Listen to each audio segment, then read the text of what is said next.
Good morning बच्चों।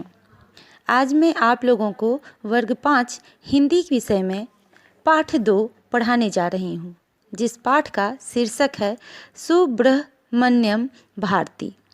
यानी यह एक ऐसे महान व्यक्ति की कहानी है जिनके बारे में हम इस पाठ में पढ़ेंगे। इस पाठ को पढ़ने से पहले इसमें दिए गए कुछ कठिन शब्द जो ऊपर लिखे हैं उन्हें जान लेते हैं। सबसे पहले लिखा हुआ है जन्म सिद्ध, यानी जन्म से ही। प्रेरणादायक, यानी कोई भी ऐसा कार्य या ऐसी बात जो आपको प्रेरणा दे। उत्कृष्ट, यानी इसमें उत्कृष्ट शब्द का भी उपयोग किया गया है, जिसका अर्थ होता है बहुत ही अधिक। और आखिरी में है सिद्धांत। इसका अर्थ होता है ऐसी नीति, ऐसा विचार जो सिद्धांत बन जाता है, यानी लोगों के लिए एक प्रेरणादायक कार्य बन जाता है। तो चलिए इस चैप्टर को अब हम पढ़ते हैं। हमारे देश में अनेक साधु संत, महापुरुष, विद्वान और कवि हो चुके हैं। उनमें सुब्रह्मण्य भारती का नाम बहुत प्रसिद्ध है। सुब्रह्मण्य भारती का जन्म तमिलनाडु के एट्टायापुरम नामक स्थान पर 11 दिसंबर 1882 ईस्वी को हुआ था। उस बालक को बचपन में सब सुबैया नाम से पुकारते थे, यानी उसका पुकारू नाम सुबैया था। उनके पिता का नाम चिन्ना स्वामी अय्यर और माता का नाम लक्ष्मी अम्मल था। विद्यालय में पढ़ते समय बालक सुबैया का गणित में तनिक भी मन नहीं लगता था। यानी ये जो सुब्रह्मण्यम भारती थे, इन्हें बचपन में विषय जो था ये गणित का, इसमें थोड़ा भी मन नहीं लगता था। कविता का उसे बचपन से ही शौक था। कई बार तो वे प्रश्नों का उत्तर भी कविता में गाकर दे देते थे। उस बालक के कविता प्रेम की चर्चा एट्टायापुरम के राजा के कानों तक भी पहुंची। राजा ने उसे अपनी राजसभा में बुलाया। वहां बाल कवि सुबैया ने कविता पाठ से सब चकित रह गए। यानी जब वह छोटा सा बालक अपनी कविता का पाठ करने लगा तो वहां बैठे सभी लोग आश्चर्य में पड़ गए। राजा ने कविता पाठ से प्रसन्न होकर उसे भारती की उपाधि दी। तब से वह बाल कवि सुब्रह्मण्यम भारती के नाम से प्रसिद्ध हो गए। उन दिनों बालक बालिकाओं का विवाह बचपन में ही कर दिया जाता था। बालक सुबैया का विवाह भी 14 वर्ष की आयु में ही हो गया। उनकी पत्नी चेन्नामल्लम की उम्र उस समय केवल 7 वर्ष की थी। सुबैया के विवाह से कुछ ही समय बाद उसके माता पिता का देहांत हो गया। भारती 16 वर्ष की उम्र में उच्च शिक्षा प्राप्त करने के लिए वाराणसी गए। वहां उन्होंने संस्कृत, हिंदी और अंग्रेजी का ज्ञान प्राप्त किया। उन दिनों हमारा देश पराधीन था, यानी गुलाम था। गुलामी के शिकंजे में कसे देशवासियों की दुर्दशा देखकर भारती का कोमल हृदय बहुत ही दुखी होता था। वाराणसी में 4 वर्ष रहकर भारती अपने प्रांत में लौट आए। उन्होंने मद्रास, अब चेन्नई में तमिल भाषा के समाचार पत्र स्वदेश मित्रम के सहायक संपादक का कार्य संभाल लिया।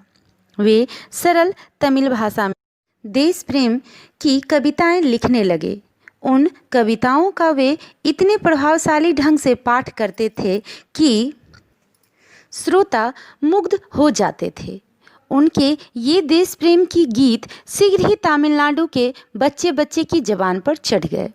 भारती ने अपने मधुर गीतों के द्वारा देशवासियों के हृदय में देश प्रेम की भावना भर दी। युवा भारती का मन देश को स्वाधीन कराने के लिए सदा तत्पर रहता था। वे सोचते थे कि अंग्रेज आसानी से हमें स्वतंत्रता नहीं देंगे।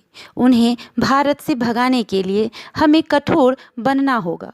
स्वतंत्रता मेरा जन्मसिद्ध अधिकार है, इसे मैं लेकर ही रहूँगा की घोषणा करने वाले लोकमान्य बाल गंगाधर तिलक को भारती बहुत पसंद करते थे। गांधी जी की प्रशंसा में भी भारती जी ने तमिल भाषा में एक सुंदर कविता लिखी थी। भारती जी स्पष्टवादी एवं निर्भीक व्यक्ति थे। कठोर सत्य पर झूठ का सुंदर आवरण डाल देना उन्हें पसंद न था। वे देश की स्वाधीनता के विषय में अपने विचार प्रकट करने में तनिक भी नहीं झिझकते थे। उन दिनों अंग्रेज सरकार के विरोध में कुछ लिखने और बोलने का साहस कोई बिरला ही कर पाता था। स्वदेश मित्रम समाचार पत्र के स्वामी ने भारती के उग्र विचारों वाले लेखों को छापने से इनकार कर दिया, लेकिन भारती जी ने अपने देशभक्तिपूर्ण विचारों में परिवर्तन करने के बजाय समाचार पत्र की नौकरी ही छोड़ दी। फिर कुछ समय के लिए उन्होंने इंडिया साप्ताहिक पत्रिका का प्रकाशन किया। भारती जी चाहते थे कि लेखों और कविताओं के द्वारा जनता को जगाने के कार्य में उनमें कोई बाधा न पड़े, इसलिए वे सन 1908 में पौंडीचेरी में जाकर रहने लगे। पौंडीचेरी उन दिनों फ्रांस के अधिकार में था। भारती अंग्रेजों को फूटी आंखों नहीं सुहाते थे। अंग्रेज जानते थे कि भारती अपनी रचनाओं के द्वारा भारतवासियों को अंग्रेजों के विरुद्ध भड़का रहे हैं, इसलिए अंग्रेज उन पर सतर्क दृष्टि रखे हुए थे। पौंडीचेरी में एक दिन भारती जी के पास गेरुए कपड़े पहने हुए एक साधु आया। उसने आते ही आदर सहित भारती जी के पैर छुए। साधु के इस व्यवहार पर भारती जी ने बड़ा आश्चर्य किया कि यह कैसा इंसान है, आते ही मेरे पैर में गिर गया। पर वे सब कुछ समझ गए। उन्होंने हंसकर साधु से कहा, यह क्या? साधुओं के पैर तो सब लोग छूते हैं, तुम साधु होकर मेरे पैर छू रहे हो? वेश बदलकर अंग्रेजों के लिए जासूसी करते हुए तुम्हें शर्म नहीं आती? और कुछ नहीं कर सकते तो जाओ, भीख मांगकर पेट भरने लगो। यह फटकार सुनकर अंग्रेजों का वह जासूस लज्जित होकर वहां से खिसक गया। सच्चाई के मार्ग पर चलने वाले व्यक्ति को अपने जीवन में कष्ट भी उठाने पड़ते हैं। भारती जी का जीवन भी तंगहाली में ही बीता। स्वाभिमानी भारती जी आर्थिक कठिनाइयों रहते हुए भी सहायता के लिए किसी के आगे हाथ नहीं फैलाते थे। धन की कमी होने पे भी वे बड़े उदार थे। उनकी जेब में रुपए होते तो गरीब रिक्शा चालकों या मजदूरों को मुक्त हस्त से धन दे देते थे। एक बार भारती जी के किसी धनी प्रशंसक ने उन्हें एक कीमती दुसाला भेंट किया। मार्ग में जाते हुए एक फटेहाल निर्धन व्यक्ति को देखकर उनका कलेजा पिघल गया और उन्होंने वह कीमती दुसाला उस निर्धन व्यक्ति को उठा दिया। पत्नी ने उनकी इस दरियादिली का विरोध किया तो भारती जी ने हंसते हुए कहा, सचमुच इस दुसाले को ओढ़कर यह गरीब व्यक्ति बहुत शानदार लग रहा है।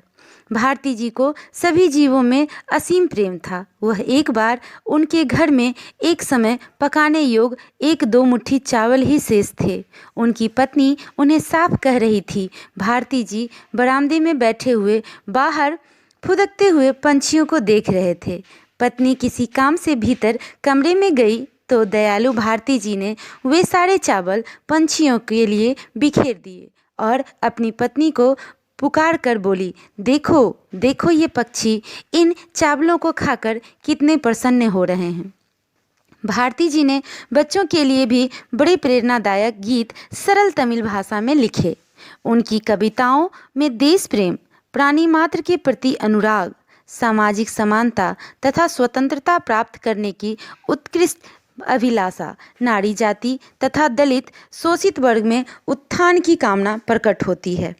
पौंडीचेरी से मद्रास लौटकर भारती जी ने स्वदेश मित्रम समाचार पत्र के सहायक संपादक का कार्यभार फिर संभाल लिया, लेकिन शीघ्र ही उनकी अकाल मृत्यु की बेला आ पहुंची।